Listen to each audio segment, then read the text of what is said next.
Hello दोस्तों, नमस्कार। दोस्तों, राजस्थान रीट की तैयारी कर रहे विद्यार्थियों के लिए वीडियो बहुत ही ज़्यादा इंपॉर्टेंट है, जो एसएसटी से तैयारी कर रहे हैं। ठीक है, तो दोस्तों आज हम इस वीडियो में वैदिक काल से संबंधित टॉप मोस्ट प्रश्न लेके आए हैं। तो इस वीडियो को पूरा देखिए, चैनल को सब्सक्राइब करिए, शेयर करिए और बेल आइकन को प्रेस कर लीजिए ताकि आने वाली वीडियो का नोटिफिकेशन आपको तुरंत मिल सके। तो दोस्तों पहला सब क्वेश्चन है, आर्य शब्द इंगित करता है। तो दोस्तों जो आर्य शब्द है वो इंगित किसको करता है? तो ये श्रेष्ठ वंश को। ठीक है, डी नंबर का ऑप्शन बिल्कुल राइट हो जाएगा। नेक्स्ट प्रश्न देखिए, क्लासिकीय संस्कृत में आर्य शब्द का अर्थ है। तो क्लासिकीय संस्कृत में जो आर्य शब्द का अर्थ है वो क्या है? ईश्वर में विश्वासी, वंशानुगत जाति, किसी विशेष धर्म में विश्वास रखने वाला और एक उत्तम व्यक्ति। तो दोस्तों जिसका आंसर हो जाएगा वो क्या हो जाएगा? इसमें हो जाएगा एक उत्तम व्यक्ति। ठीक है, एक उत्तम व्यक्ति। ठीक है, यानी क्लासिकल संस्कृत में आर्य शब्द का अर्थ क्या है? एक उत्तम व्यक्ति। नेक्स्ट प्रश्न देखिए, सबसे पुराना वेद कौन सा है? तो दोस्तों जो सबसे पुराना वेद है वो कौन सा है? यजुर्वेद, सामवेद, ऋग्वेद, अर्थर्वेद। तो सबसे पुराना जो वेद है दोस्तों वो कौन सा है? ऋग्वेद। डी नंबर का ऑप्शन बिल्कुल राइट हो जाएगा। नेक्स्ट प्रश्न देखिए आप, त्रेयी नाम है। त्रेयी, तो दोस्तों जो त्रेयी नाम है, ठीक है, त्रेयी, तो ये क्या है? तीनों वेदों का। ठीक है, तीनों वेदों का नाम है। ठीक है, नेक्स्ट प्रश्न देखिए आप, निम्नलिखित चार वेदों में से किस एक में जादुई माया और वशीकरण का वर्णन है? तो दोस्तों जो जादुई माया और वशीकरण है तो ये किस में है? ठीक है, तो ये अर्थर्वेद में। सी नंबर का ऑप्शन बिल्कुल सही हो जाएगा इसमें। ठीक है, तो अर्थर्वेद में किसके बारे में है दोस्तों? जादुई टोना, माया, वशीकरण आदि का उल्लेख है। ठीक है, नेक्स्ट देखिए आप, ऋग्वेद में ऋचाएँ हैं। तो दोस्तों ऋग्वेद में जो ऋचाओं की संख्या है वो कितनी है? 1028, 1128, 1017 और 1020। तो दोस्तों जो ऋग्वेद में ऋचाएँ हैं वो कितनी है? 1028। ठीक है, एक ए नंबर का ऑप्शन बिल्कुल राइट हो जाएगा। नेक्स्ट प्रश्न देखिए आप, ऋग्वेद का कौन सा मंडल पूर्णतः सोम को समर्पित है? तो दोस्तों ऋग्वेद का जो नवा मंडल है, ठीक है, ये पूर्णतः सोम को समर्पित है। ठीक है, नेक्स्ट देखिए, यज्ञ संबंधी विधि विधानों का पता चलता है। तो यज्ञ संबंधी विधि विधानों का पता किससे चलता है? तो दोस्तों यही यजुर्वेद से चलता है। ठीक है, डी नंबर का ऑप्शन बिल्कुल राइट हो जाएगा। ठीक है, नेक्स्ट प्रश्न देखिए आप, निम्नलिखित में से किसका संकलन ऋग्वेद पर आधारित है? निम्नलिखित में से किसका संकलन ऋग्वेद पर आधारित है? तो यजुर्वेद का, अर्थर्वेद का, सामवेद का, उपरोक्त में से कोई नहीं। तो दोस्तों इसका जो आंसर हो जाएगा वो क्या हो जाएगा? सामवेद का। ठीक है, यानी कि सामवेद का जो संकलन है वो ऋग्वेद पर आधारित है। ठीक है, ऋग्वेद पर आधारित है किसका? सामवेद का। ठीक है, नेक्स्ट प्रश्न देखिए आप, भारत के किस स्थल की खुदाई से लौह धातु के प्रचलन के प्राचीनतम प्रमाण मिले हैं? तो दोस्तों भारत के किस स्थल की खुदाई से, किस स्थल की खुदाई से लौह धातु के प्रचलन के प्राचीनतम प्रमाण मिले हैं? तो दोस्तों ये किससे मिले हैं? ठीक है, तो ये अंतरजी खेड़ा से। ठीक है, बी नंबर का ऑप्शन बिल्कुल राइट हो जाएगा। अंतरजी खेड़ा से किसके? लौह धातु के प्रचलन के प्राचीनतम प्रमाण मिले हैं। ठीक है, नेक्स्ट देखिए आप, उपनिषद पुस्तकें हैं। तो दोस्तों जो उपनिषद पुस्तकें हैं वो किस पर आधारित है? योग पर, दर्शन पर, विधि पर, धर्म पर। तो दोस्तों जो उपनिषद है वो किस पर आधारित है? वो है दोस्तों दर्शन पर। ठीक है, किस पर है? दर्शन पर। डी नंबर का ऑप्शन बिल्कुल राइट हो जाएगा। नेक्स्ट प्रश्न देखिए आप, निम्नलिखित में से किस एक वैदिक साहित्य में मोक्ष की चर्चा मिलती है? निम्नलिखित में से किस एक वैदिक साहित्य में मोक्ष की चर्चा मिलती है? तो दोस्तों जो मोक्ष की मिलती है वो ऋग्वेद, परवर्ती संहिताएं, उपनिषद और ब्राह्मण। तो दोस्तों जो मोक्ष की मिलती है वो किस में मिलती है? उपनिषद में। ठीक है, उपनिषद में। उपनिषद है जिसमें वैदिक साहित्य में, ठीक है, मोक्ष की चर्चा मिलती है। ठीक है, नेक्स्ट प्रश्न देखिए आप, अध्यात्म ज्ञान के विषय में नचिकेता और यम के संवाद किस उपनिषद में प्राप्त होता है? देखो दोस्तों, नचिकेता और यम का संवाद है वो किस उपनिषद से प्राप्त होता है? ठीक है, और ये कौन सा था? अध्यात्म ज्ञान के विषय में। ठीक है, तो ये बृहदारण्यक उपनिषद में, छंदोदिगे उपनिषद में, कठोपनिषद में और केन उपनिषद में। तो दोस्तों जो नचिकेता और यम इनका संवाद है वो किस में मिलता है दोस्तों? वो मिलता है कठोपनिषद में। ठीक है, सी नंबर का ऑप्शन बिल्कुल राइट हो जाएगा, कठोपनिषद। ठीक है, नेक्स्ट प्रश्न देखिए आप, उपनिषद काल के राजा अश्वपति शासक थे। तो उपनिषद काल के जो राजा अश्वपति थे वो शासक थे काशी के, पांचाल के, विदेह के, केकई के। तो दोस्तों ये कहाँ के शासक थे? तो ये थे केकई के। ठीक है, ठीक है, केकई के शासक थे कौन? राजा अश्वपति। ठीक है, नेक्स्ट प्रश्न देखिए आप, आरंभिक वैदिक साहित्य में सर्वाधिक वर्णित नदी है। तो आरंभिक वैदिक साहित्य में जो सर्वाधिक वर्णित नदी वो कौन सी है? सिंधु, सरस्वती, गंगा और शतुद्री। तो दोस्तों जो सर्वाधिक प्रचलित नदी है वो कौन सी है? यानी कि वर्णित, सर्वाधिक वर्णित की जाने वाली नदी है वो है सिंधु। ठीक है, किसमें? वैदिक साहित्य में। ठीक है, नेक्स्ट प्रश्न देखिए आप, वैदिक नदी अशिकनी की पहचान निम्नलिखित नदियों में से किस एक के साथ की जाती है? तो दोस्तों वैदिक कालीन जो नदी है अशिकनी, उसकी पहचान निम्नलिखित नदियों में से किस एक के साथ की जाती है? बनास के साथ में, रावी के साथ में, झेलम के साथ में, चिनाब के साथ में? जल्दी से बता दीजिए आप। तो ये किसके साथ में की जाती है? ये चेनाब के साथ में की जाती है दोस्तों, ठीक है। सी नंबर का ऑप्शन बिल्कुल राइट हो जाएगा। दोस्तों इन प्रश्नों को जब आप टेस्ट के रूप में दे रहे हैं तो आप पहले क्वेश्चन को पॉज कर लीजिए, वीडियो को पॉज कर लीजिए। वीडियो को पॉज करने के बाद में दोस्तों आप उसका आंसर क्लिक करिए, उसके बाद में वीडियो में आगे बढ़िए, ठीक है। नेक्स्ट प्रश्न देखिए आप, ऋग्वेद में निम्नलिखित किन नदियों का उल्लेख अफगानिस्तान के साथ आर्यों के संबंध का सूचक है? तो दोस्तों देखो, अश्कनी, परुषणी, विपाशा, सुतुद्री और कुबा और कुरुमा। तो दोस्तों जो कुबा और कुरुमा ये दो नदियां हैं, इनका संबंध अफगानिस्तान के साथ आर्यों के संबंध से सूचक है दोस्तों। कौन कौन सी? कुबा और क्रमू, ठीक है। नेक्स्ट प्रश्न देखिए आप, वैदिक नदी कुबा का स्थान कहाँ निर्धारित होना चाहिए? तो दोस्तों वैदिक नदी जो कुबा है उसका स्थान कहाँ निर्धारित होना चाहिए? अभी जस्ट ऊपर पढ़ के आए अपन, अफगानिस्तान में, ठीक है। कहाँ होना चाहिए? अफगानिस्तान में। ए नंबर का ऑप्शन बिल्कुल सही हो जाएगा, ठीक है। नेक्स्ट देखिए आप, निम्नलिखित में से कौन सी वह ब्रह्मा वाहिनी थी जिसने कुछ वेद मंत्रों की रचना की थी? दोस्तों कौन ब्रह्म वाहिनी थी? ठीक है, ब्रह्म वाहिनी थी जिसने कुछ वेद मंत्रों की रचना की। तो दोस्तों वो कौन थी? लीलावती, गार्गी, सावित्री, लोपामुद्रा। तो दोस्तों इनमें से वो कौन थी? लोपामुद्रा थी। लोपामुद्रा एक ब्रह्म वाहिनी थी जिसने वेद मंत्रों की रचना की थी, ठीक है। वेद के जितने भी मंत्र हैं उनकी रचना की थी दोस्तों, ठीक है। नेक्स्ट प्रश्न देखिए आप, ऋग्वैदिक काल में निष्क शब्द का प्रयोग एक आभूषण के लिए होता था, किंतु परिवर्तित काल में उसका प्रयोग किस अर्थ में हुआ? तो दोस्तों देखो, अस्त्र का, कृषि औजार का, सिक्का का और लिपि का। तो किसका हुआ था दोस्तों? तो ये हुआ था सिक्का का, ठीक है। किसका? सिक्का का। यानी कि निष्क शब्द का प्रयोग किसके रूप में हुआ था? सिक्का के रूप में। और किस काल की पूछा है? ऋग्वैदिक काल में, ठीक है दोस्तों, ठीक है। नेक्स्ट प्रश्न देखिए आप, ऋग्वैदिक काल में निष्क किस अंग का आभूषण था?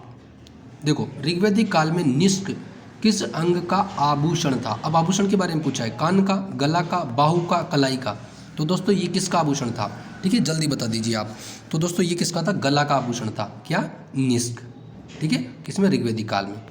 नेक्स्ट प्रश्न देखिए आप, प्राचीन भारत में निशाका से जाने जाते थे, प्राचीन भारत में निशाका से जाने जाते थे स्वर्ण आभूषण, गायें, तांबे के सिक्के, चांदी के सिक्के। तो दोस्तों निशाका से जाने जाते थे, तो निशाका से कौन जाने जाते थे? तो ये जाने जाते थे स्वर्ण आभूषण, ठीक है। जो स्वर्ण आभूषण थे वो निशाका से जाने जाते थे, ठीक है। नेक्स्ट प्रश्न देखिए आप, निम्नलिखित अभिलेखों में से कौन सा ईरान से भारत में आर्यों के आने की सूचना देता है?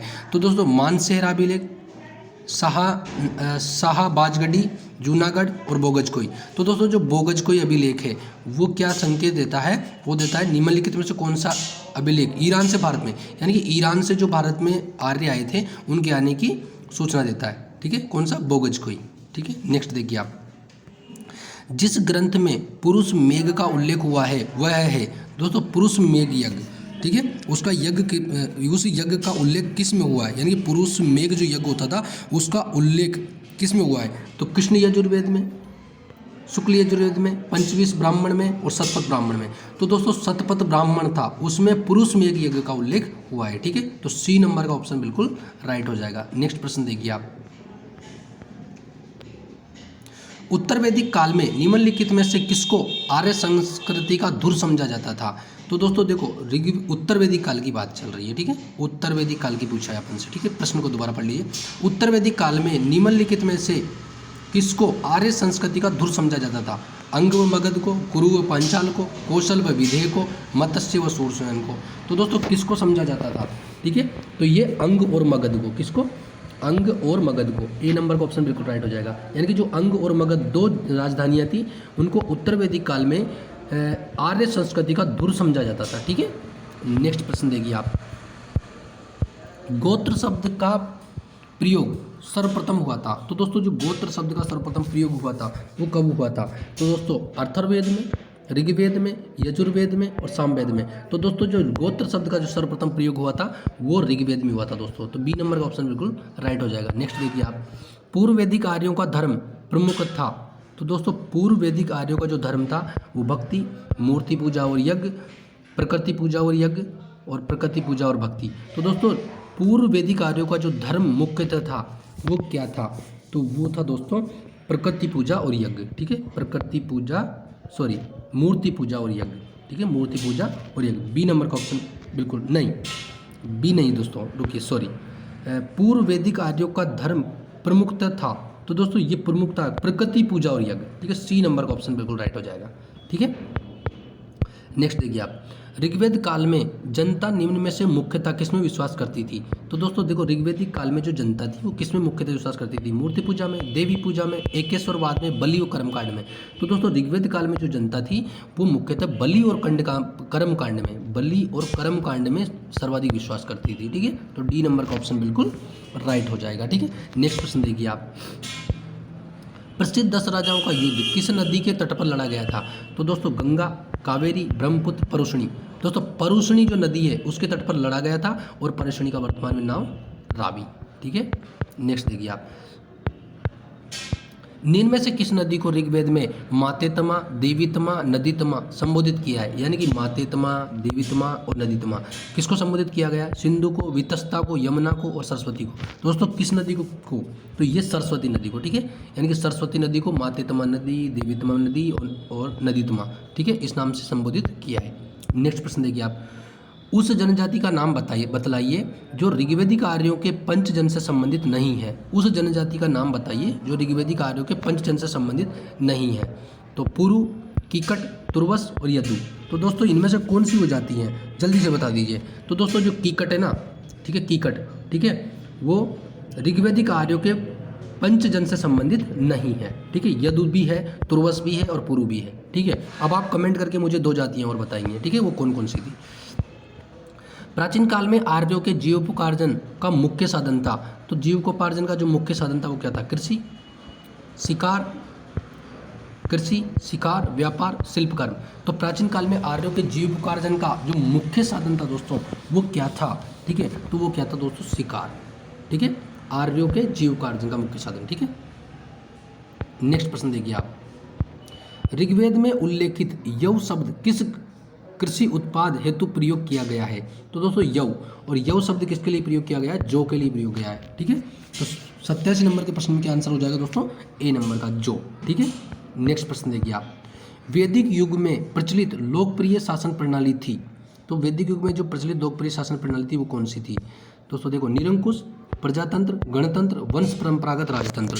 तो दोस्तों इसमें से कौन सा आंसर हो जाएगा, जल्दी बता दीजिए आप।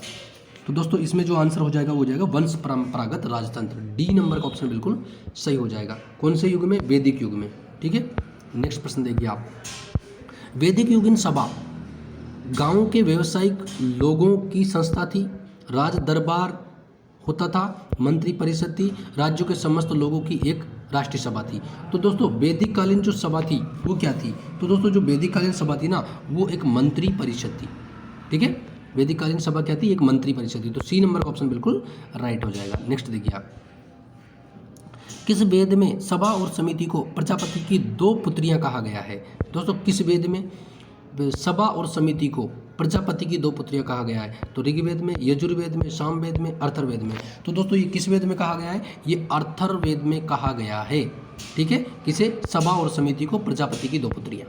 ठीक है, नेक्स्ट प्रश्न देखिए आप, यजुर्वेद अर्थात जीवन का विज्ञान उल्लेख सर्वप्रथम मिलता है सामवेद में, अर्थर्वेद में, आरण्यक में, यजुर्वेद में। तो दोस्तों आयुर्वेद या अर्थात जीवन का विज्ञान का उल्लेख सर्वप्रथम कहाँ मिलता है। तो दोस्तों ये कहाँ मिलता है, अर्थर्वेद में ही मिलता है ये। ठीक है, कहाँ मिलता है, अर्थर्वेद में। डी नंबर का ऑप्शन बिल्कुल राइट हो जाएगा। नेक्स्ट प्रश्न देखिए, सर्वाधिक ऋग्वेदिक सूक्त समर्पित है। सर्वाधिक ऋग्वेदिक सूक्त समर्पित है तो ये किसको समर्पित है, अग्नि को, रुद्र को, विष्णु को, इंद्र को। तो जल्दी बता दीजिए आप। तो ये किसको समर्पित है, ये इंद्र को समर्पित है दोस्तों। बी नंबर का ऑप्शन बिल्कुल राइट हो जाएगा, इंद्र को।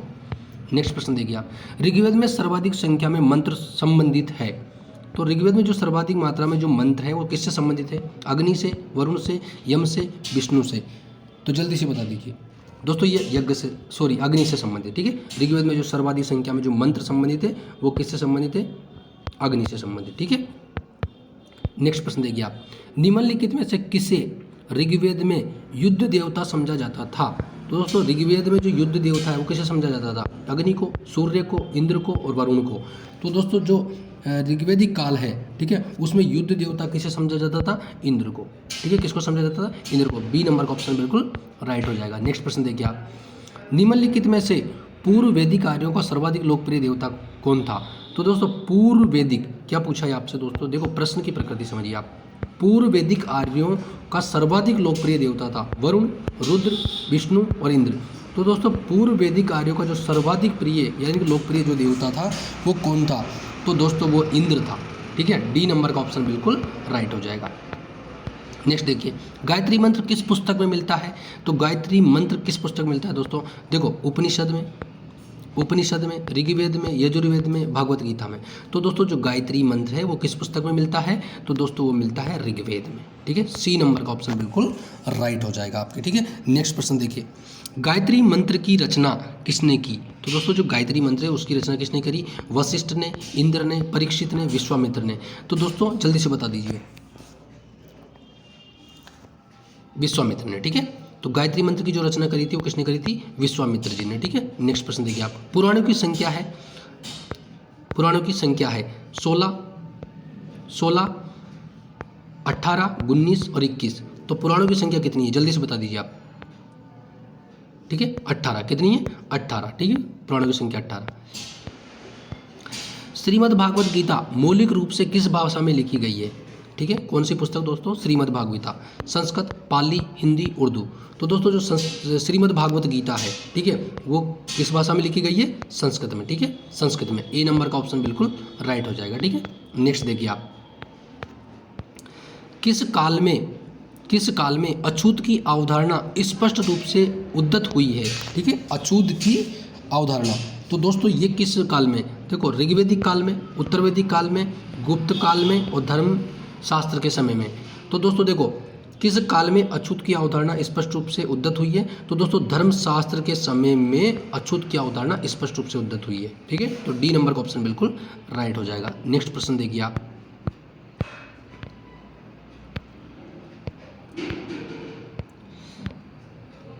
सत्यमेव जयते शब्द कहाँ से लिया गया है, मनुस्मृति से, भगवत गीता से, मुंडोपनिषद से, ऋग्वेद से। तो दोस्तों जो सत्यमेव जयते है वो कहाँ से लिया गया है, मुंडोपनिषद से। ठीक है, डी नंबर का ऑप्शन बिल्कुल राइट हो जाएगा। नेक्स्ट प्रश्न देखिए आप, ऋग्वेद की मूल लिपि थी, तो दोस्तों ऋग्वेद की जो मूल लिपि थी, देखो ऋग्वेद जो ग्रंथ था उसकी मूल लिपि क्या थी, देवनागरी, खरोष्टी, ब्राह्मी, पाली। तो दोस्तों जो ऋग्वेद है वो किस भाषा में लिखा गया था, तो दोस्तों वो लिखा गया था ऋग्वेद जो लिखा गया था वो लिखा गया था संस्कृत भाषा में, लेकिन उसकी लिपि पूछा है आपसे। ठीक है, क्या पूछा है, लिपि। तो लिपि क्या होती है, यानी कि लिखने की पद्धति। ठीक है, वो किस भाषा में थी, तो दोस्तों जो ऋग्वेद की लिपि थी वो किस में थी, ब्राह्मी। ठीक है, किस में, ब्राह्मी में। ठीक है, तो डी नंबर का ऑप्शन बिल्कुल राइट हो जाएगा। नेक्स्ट प्रश्न देखिए आप, अवेस्ता और ऋग्वेद में समानता है, अवेस्ता किस क्षेत्र से संबंधित है, देखो ईरान से, मिस्र से, इजराइल से और भारत से। तो दोस्तों जो अवेस्ता है वो किससे संबंधित है, तो दोस्तों जो अवेस्ता था वो ईरान से संबंधित था। ठीक है, अवेस्ता। ठीक है, नेक्स्ट प्रश्न देखिए आप, वैदिक काल में किस जानवर को अधन्य माना गया है, देखो बैल को, गाय को, हाथी को, भेड़ को। दोस्तों अधन्य, ठीक है, क्या, अधन्य किसको माना गया है, तो अधन्य गाय को माना गया है। सी नंबर का ऑप्शन बिल्कुल राइट हो जाएगा। नेक्स्ट प्रश्न देखिए आप, जीविकोपार्जन हेतु वेद वेदांग पढ़ाने वाला अध्यापक कहलाता था, देखो जीविकोपार्जन हेतु यानी कि खुद की जीविका चलाने के लिए वेद वेदांग पढ़ाने वाला अध्यापक क्या कहलाता था, आचार्य, अधर्वणीय, पुरोहित, उपाध्याय। तो दोस्तों ये क्या कहलाता था, ये कहलाता था उपाध्याय। क्या कहलाता था, उपाध्याय। ठीक है, वेद वेदांग पढ़ाने वाला। ठीक है, तो दोस्तों ये टॉप मोस्ट प्रश्न थे जो वैदिक सभ्यता से संबंधित थे। अब नेक्स्ट पार्ट आपका जो होगा उससे संबंधित मैं टॉप मोस्ट फैक्ट और टॉप मोस्ट प्रश्न फिर लेके आऊँगा। तब तक के लिए नमस्कार, धन्यवाद। चैनल को सब्सक्राइब करिए, शेयर करिए और बेल आइकन को प्रेस कर लीजिए ताकि आने वाले वीडियो का नोटिफिकेशन आपको तुरंत मिल सके। धन्यवाद।